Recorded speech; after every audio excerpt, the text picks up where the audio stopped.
오늘은 이사야 63장, 이사야 성경의 막바지를 치닫고 있는데 이사야 63장 1절로 6절 말씀을 본문으로 심판하시는 구속자, 승리하시는 메시아, 이런 제목으로 하나님 말씀을 상고하고 은혜 받고자 합니다. 심판하시는 구속자, 승리하시는 메시아, The Judging Redeemer and the Triumphant Messiah.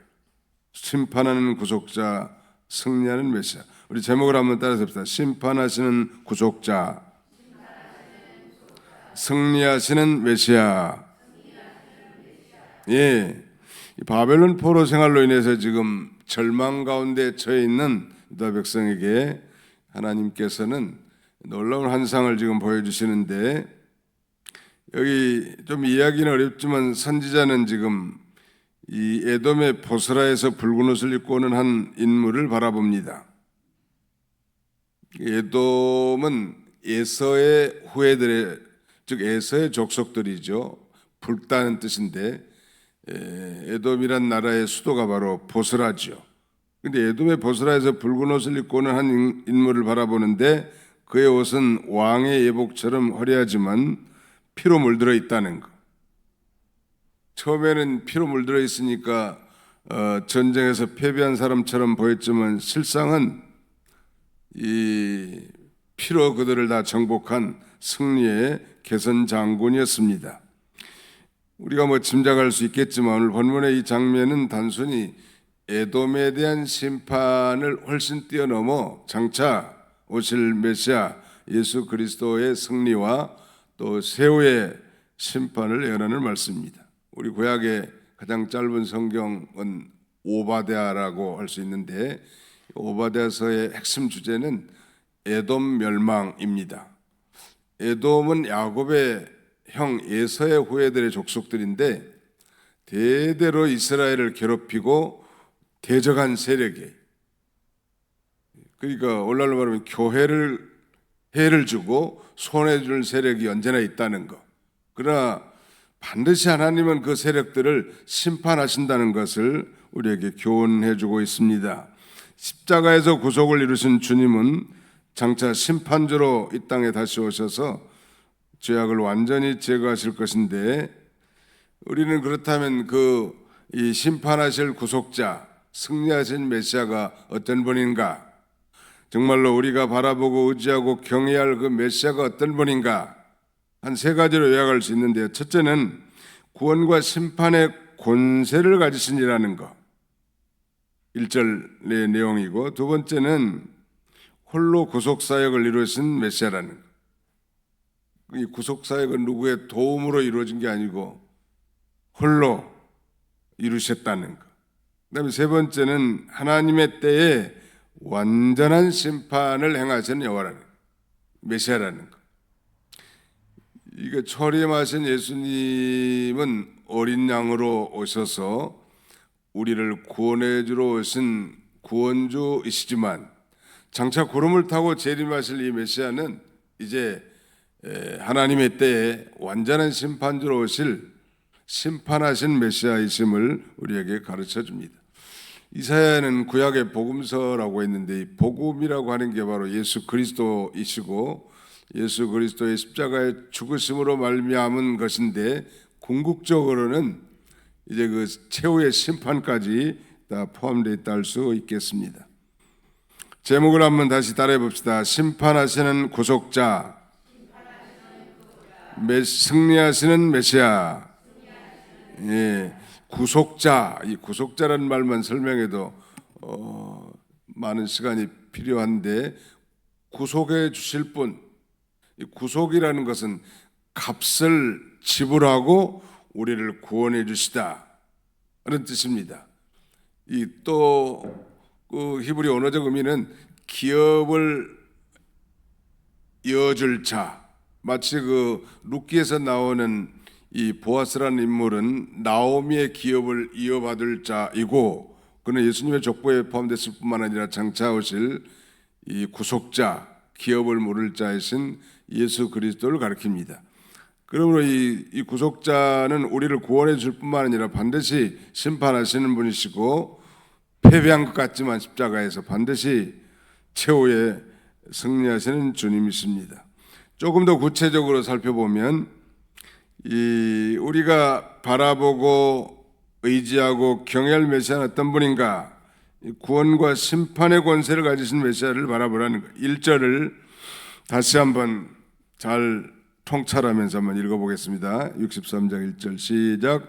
에돔에서 오는 이 누구며 붉은 옷을 입고 보스라에서 오는 이 누구냐? 그의 화려한 의복 큰 능력으로 걷는 이가 누구냐? 그는 나이니 공의로 말하는 이요 구원하는 능력을 가진 이니라.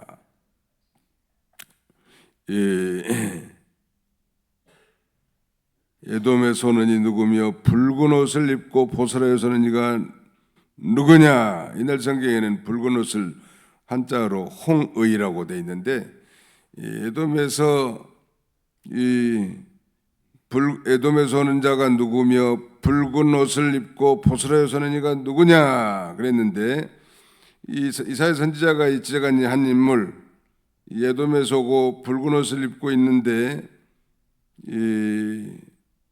그는 바로 구원과 심판의 권세를 가지신 메시아라는 거예요.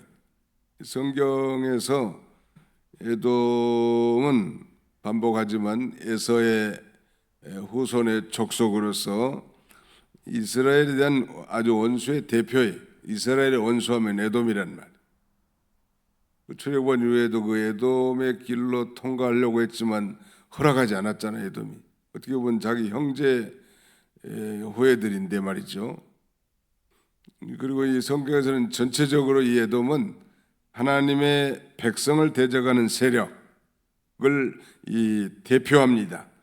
보스라는 에돔의 수도로서 세상 권세와 교만의 중심이신데, 그런데 그곳에서 바로 한 분이 승리의 모습으로 나오십니다. 그분은 어떤 분인가? 거기 63장 1절 하반절에 보면 그는 나이니 공의를 말하는 이요 구원하는 능력을 가진 이니라 그랬습니다. 여기서 구원하기에 능한 자니라 하는 이 말은 구원할 능력이 풍성한 분이란, 우리 주님은 이 구원주, 구속주란 말이에요. 당시 이 종교 지도자, 대제사장들, 서기관들은 예수님을 죽였죠, 십자가에서. 그래서 자기들이 승리한 걸로 그렇게 여겼지만 예수님이 십자가에서 도리어 대속적 죽음을 죽으심으로 죄와 사망을 정복하셨고, 장차 재림하실 주님은 이제 이 세상을 심판하실 왕으로 오신단 말이에요. 사탄과 죄를 다 무너뜨리신 분이에요. 이 궁극적으로 그래서 하나님 나라의 세계는 해피엔딩이라고 말씀드렸죠. 반드시 승리하게 하시는 하나님이시란 말. 2절 3절 한번 또 같이 읽어봅시다. 2절로 3절 시작. 어찌하여 내 의복이 붉으며 내 옷이 포도즙 틀을 밟은 나 같으냐? 만민 가운데 나와 함께한 적 없이 내가 홀로 포도즙 틀을 밟았는데, 내가 노함으로 말미암아 무리를 밟았고 분함으로 말미암아 짓밟았으므로 그들의 선혈이 내 옷에 튀어 내 의복을 다 더럽혔음이니. 두 번째는 우리가 바라보고 의지하고 경외할 그 메시아는 홀로 구속사역을 이루신 메시아이신데, 오늘 본문에 보면 포도즙 틀을 밟았다.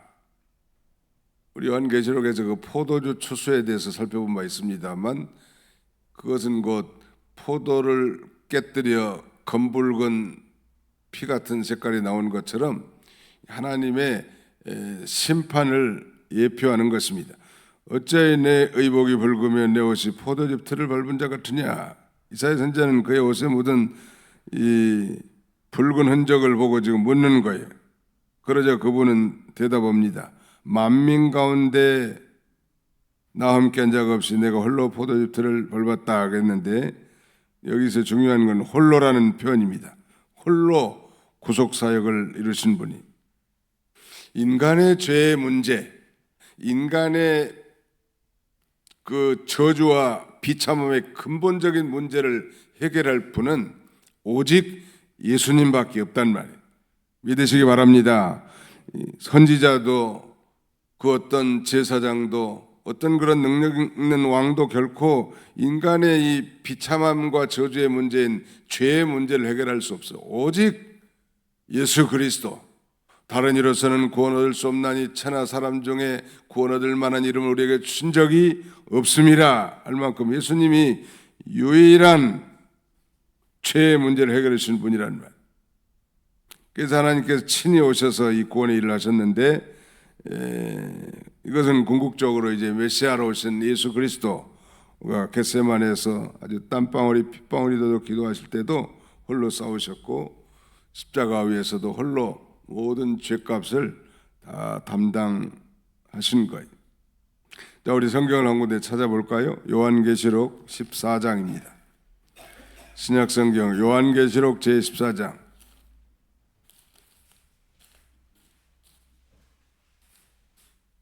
같이 한번 읽어보겠습니다. 14장 18절로 20절까지 같이 한번 읽겠습니다. 시작. 또 불을 다스리는 다른 천사가 제단으로부터 나와 예리한 낯 가진 자를 향하여 큰 음성으로 불러 이르되 내 예리한 낯을 휘둘러 땅에 포도송이를 거두라. 그 포도가 익었느니라 하더라. 천사가 낯을 땅에 휘둘러 땅에 포도를 거두어 하나님의 진노의 큰 포도주 틀에 던짐에 성 밖에서 그 틀이 밟히니 틀에서 피가 나와서 말굴레까지 닿았고 1600 스타디온에 퍼졌더라. 요한계시록 14장 13절 이하에는 두 종류의 추수가 나오죠. 14절 이하에 곡식 추수와 포도 추수인데 곡식 추수는 택한 백성들을 구원하는 추수라고 한다면 포도 추수는 불택자에 대한 심판의 추수라고 할 수 있겠습니다. 홀로 구속사역을 이루신 주님이란 말. 메시아의 심판은 종말의 성도들을 죄악에서 건지시기 위해서 아주 필수적인 과정인데 그때 메시아께서는 즉 그리스도께서는 포도즙 틀이 포도를 짓이기는 것처럼 원수들을 무자비하게 심판할 걸 가리킨다는 거예요. 하나님이 어떤 방법으로 하실는지 우리가 정확하게는 알 수는 없지만 예수님 말씀하신 대로 과거에 노아 때는 홍수로 이 세상을 다 심판하셨죠. 소위 지구천적 대홍수 심판이 겨우 살아남은 자가 노아를 비롯한 노아의 가족 이 8명 뿐이었단 말이에요. 그 8명에서도 인류가 이렇게 번성해라는 거예요. 그의 세 아들 셈과 함과 야벳을 통하여. 우리 한국 사람들은 어느 계통에 속할까? 되게 다 셈족에 해당된다고 이렇게 얘기합니다. 아무튼 그때는 물로 심판했지만 장차 주님이 재림할 때 이 세상은 다 심판하고 택한 백성들을 구원하는데 그게 하나의 과정이란 말. 구속사의 한 과정인데 그때는 불로 심판할 거란. 저는 개인적으로 생각하기에 이 불심판은 그 핵 원자폭탄을 통한 핵심판이 아니겠는가 그런 생각이 듭니다. 지금도 뭐 유엔 상임이사국 하면 미국과 중국, 러시아, 프랑스, 영국 그렇게 5개 나라 아니요? 이 5개 나라는 공통적으로 다 핵무기를 가지고 있죠. 영국도 가지고 있고 프랑스도 가지고 있고. 그런데 놀라운 사실은 뭐 비공식적으로도 뭐 이스라엘도 가지고 있다고 하고 파키스탄에서 핵무기를 가지고 있다고 하고 아마 인도도 가지고 있는지 뭘 가지고 있을 가능성이 많아요. 심지어는 우리 머리 위에 북한도 핵무기를 1년이면 10개 이상씩 계속 추가해 간다는데 이걸 지구촌에 터뜨려 놓으면 도시 곳곳에 묻혀 있는 도시가스 관과 그 다음에 원자력 발전소 이런 것들을 통해서 엄청난 파괴가 있을 것 같습니다. 심판. 아마 인류의 3분의 1은 다 죽는다고 봐도 과언이 아니겠죠. 그런 심판이 있단 말이에요. 지금은 멀쩡하게 사는 것 같지만 장차 이 적그리스도가 집권해서 전 세계를 지배하는 그런 세대가 올 수 있는데, 그때면은 이 무자비한 심판이 임하게 될 거고, 그러나 그들이 승리가 아니라 승리한 것처럼 보이지만 우리 주님이 뜬금없이 구름을 타고 재림하셔서 그 악한 세력을 마치 포도즙 틀에서 포도를 익히는 것처럼 그들을 다 심판하고 피가 선해를 이 낭자하게 될 것을 성경은 가르칩니다. 우리 주님은 그런 면에서 구원의 주님이시기도 하지만 심판의 주님이시기도 하시다는 것. 그래서 십자가는 바로 하나님의 공의로 말미암은 심판과 하나님의 긍휼과 사랑으로 말미암은 구원이 다 내포되어 있는 거예요. 이 인류를 향한 사랑과 공의가 십자가의 표상이라 할 수 있겠습니다. 마지막 하나는 하나님의 때에 완전한 심판을 행하시는 메시아라는 것. 우리는 뭐 피부에 닿지 않지만 성경은 분명히 그걸 증거하고 있단 말. 우리 하나님은 우리가 배운 대로 사랑의 하나님이시지만 또 공의의 하나님이세요. 반드시 하나님을 향한 대적과 그 죄는 예면하지 않고 반드시 힐문하십니다. 신원하신단 말이에요. 거기 한번 읽어볼까요? 4절로 6절입니다. 4절부터 6절까지 시작. 이는 내 원수 갚는 날이 내 마음에 있고 내가 구속할 해가 왔으나 내가 본즉 도와주는 자도 없고 붙들어주는 자도 없으므로 이상하게 여겨 내 팔이 나를 구원하며 내 분이 나를 붙들었습니다. 내가 노함으로 말미암아 만민을 벌받으며 내가 분함으로 말미암아 그들을 취하게 하고 그들의 선혈이 땅에 쏟아지게 하였느니라. 원수 갚는 날은 하나님의 최종 심판의 날을 가리킵니다. 최후의 심판 날이 있단 말. 또 구속에는 하나님 백성을 구원하시는 은혜의 때고, 그것이야말로 신약 시대에 지금 이 시대에 보라 지금은 은혜 받을 만한 때요 보라 지금은 구원 얻을 때로다 라고 했는데, 내내 이 은혜의 시대, 구원의 시대가 지속되는 게 아니고 때가 되면 이제 이 문을 닫을 때가 생긴단 말.